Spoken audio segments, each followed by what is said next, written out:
Welcome to our channel. Today we how to withdraw on Gemini with ACH transfer step by step clearly. To withdraw from your Gemini account using an ACH transfer, begin by logging into your Gemini account. Navigate to the Funds tab located on the dashboard. Select the Withdraw option to proceed. Choose the cryptocurrency or funds you wish to withdraw. If withdrawing fiat, select the currency you want to transfer. Next, select the ACH transfer option as your withdrawal method. Ensure you have previously linked your bank account to your Gemini account. If your bank account is not linked, follow the prompts to add your bank account details. Once your bank account is linked, enter the amount you wish to withdraw. Review the withdrawal details to ensure everything is correct.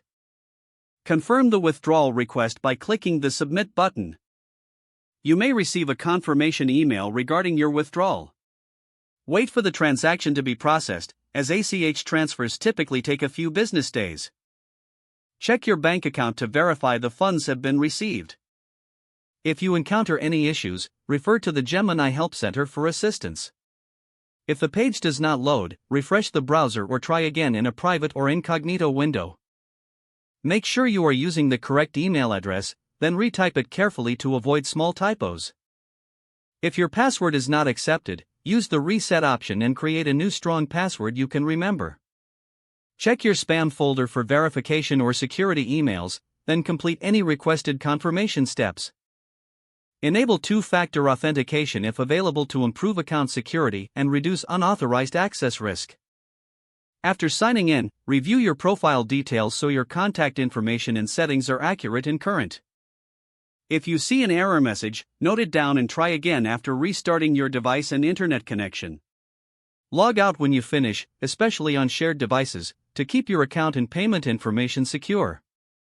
If the page does not load, refresh the browser or try again in a private or incognito window. Make sure you are using the correct email address, then retype it carefully to avoid small typos. If your password is not accepted, use the Reset option and create a new strong password you can remember. Check your spam folder for verification or security emails, then complete any requested confirmation steps. Enable two-factor authentication if available to improve account security and reduce unauthorized access risk. Don't forget to like this video and subscribe to our channel for more step-by-step tech guides.